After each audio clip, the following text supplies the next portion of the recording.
Hello everyone, welcome to Raj Malhotra IAS. Raj Malhotra IAS में आप सभी का स्वागत है। और आज का जो हमारा टॉपिक है वो नीट यूजी एग्जामिनेशन जो हुआ था आपका अभी उसको लेकर है।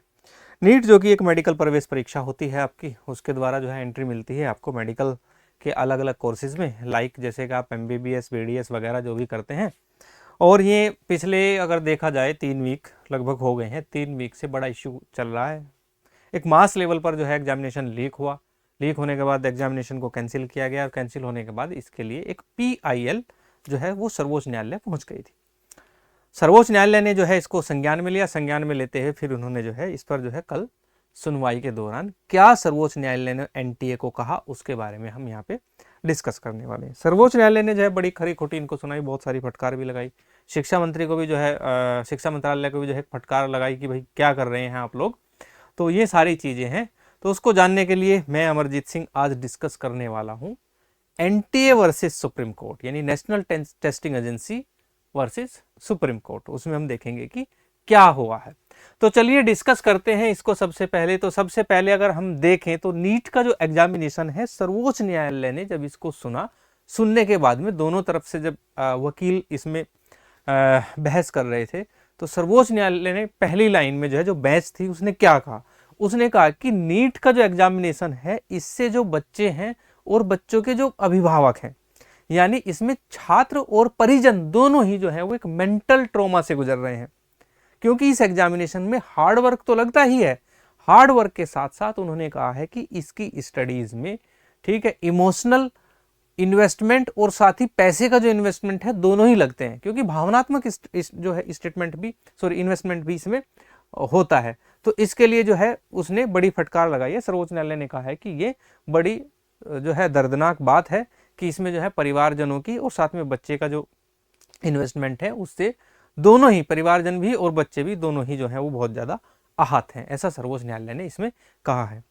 उसके बाद हम बात करें इसमें देखा जाए तो साथ ही क्वेश्चन रेज किया सुप्रीम कोर्ट ने। क्वेश्चन सुप्रीम कोर्ट ने ये रेज किया कि एवरी ईयर, और ऐसा नहीं है, चलो आपका हो सकता है कि बहुत ज़्यादा स्टूडेंट हो, लेकिन 10 लाख कैंडिडेट्स की प्रैक्टिसेस करता है यूपीएससी, आईएएस का एग्जामिनेशन लेता है एवरी ईयर, ऐसा सर्वोच्च न्यायालय ने कहा है।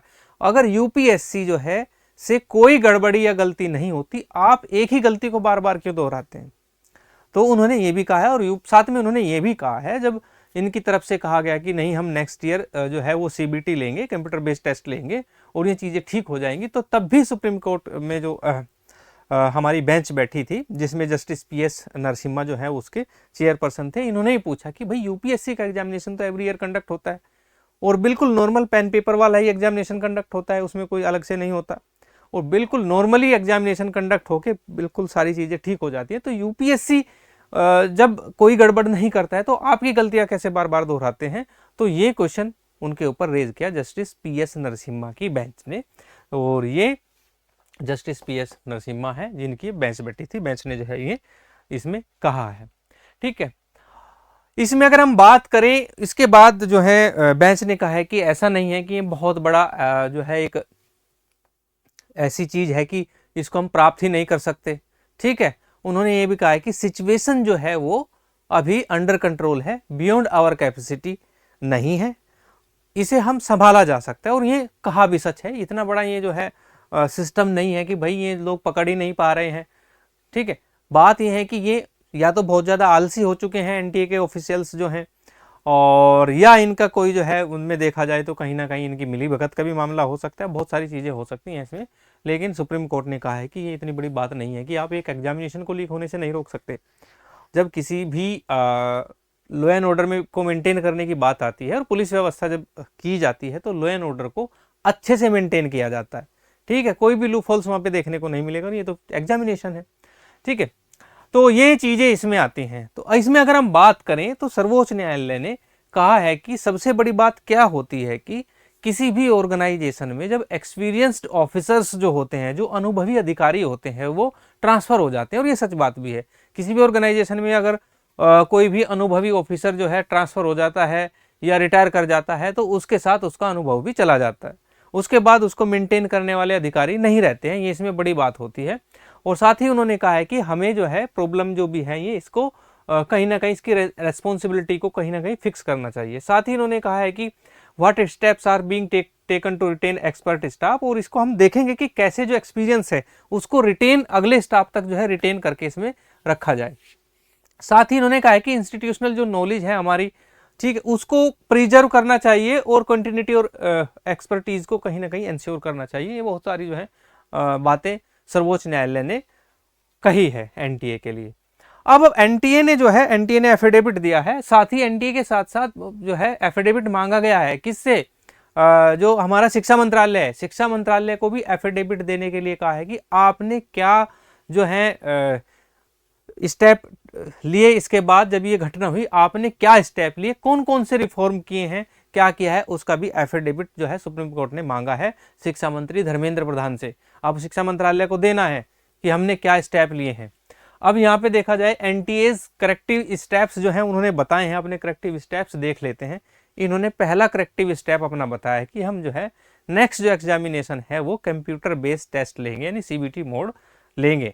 अब मैं आपको ये बताता हूँ कि ऐसा नहीं है कि सीबीटी एग्जामिनेशन जो है आपके वो लीक नहीं होते, वो इनके लीकेज की संभावना फिजिकल वाले से ज्यादा है, ठीक है, और इतनी ज्यादा है कि आप अंदाजा नहीं लगा सकते।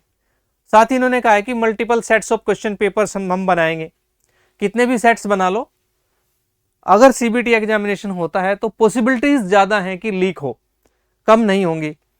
साथ ही इन्होंने बताया कि senior officer will observe the entire printing process, जो भी प्रिंटिंग प्रोसेस होगा। अब ये जो इन्होंने दिए हैं चीजें अपनी बताई हैं, अगर आप सीबीटी लेंगे तो प्रिंटिंग प्रोसेस की क्या जरूरत है। साथ ही CCTV recording will also preserve, ये भी इन्होंने बताया कि सीसीटीवी की जो रिकॉर्डिंग्स है उसको हम प्रिजर्व करेंगे। अगला स्टेप जो बताया है इन्होंने, India post chain of custody protocol is being implemented in the transcription of the question paper, यानी India post chain of custody. India post chain of custody क्यों कहा है इन्होंने, अब मैं आपको बताता हूं। जो भारतीय डाक की चेन ऑफ कस्टडी है, जिसको अभिरक्षा कहा जाता है, वो बहुत ज्यादा मजबूत है आज भी, ठीक है। तो भारतीय डाक में अगर आप चिट्ठी डालते हैं, चिट्ठी का कोई चांस ही नहीं है कि उसको कोई जो है लीक करके पढ़ ले, उनकी अलग अलग सिस्टम होते हैं बिल्कुल, ठीक है। ये जो आपका चेन ऑफ कस्टडी होता है ना, उसकी हम बात करें, वो जहां से जहां तक जाता है उसमें अलग अलग मार्किंग और निशानदेही होती है, ठीक है, अलग अलग फॉर्म फिलअप होते हैं, तो वो पूरी कस्टडी होती है। अब देख लें अंग्रेजों के टाइम से चला हुआ इंडिया पोस्ट की बात ही आज कर रहे हैं डिजिटल युग में कि हम जो है India post chain of custody protocol को फॉलो करेंगे, तो देखो कितने जबरदस्त चीजें बनाई हुई होंगी उन्होंने, ठीक है। आज भी भारतीय डाक विभाग जो है आपका, वो India post chain of custodies protocol को ही फॉलो करके चलता है।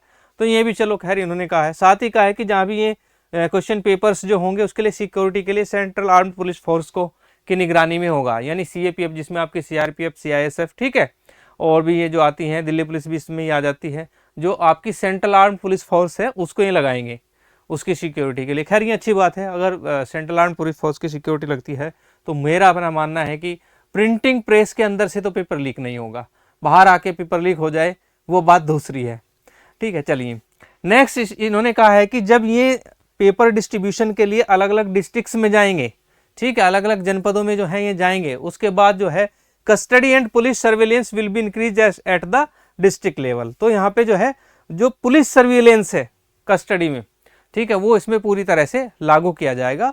साथ ही separate secure areas will be created for confidential work, जब जहां भी कॉन्फिडेंशियल वर्क होगा उसके लिए सेपरेट सिक्योर एरियाज क्रिएट किया जाएगा, ठीक है।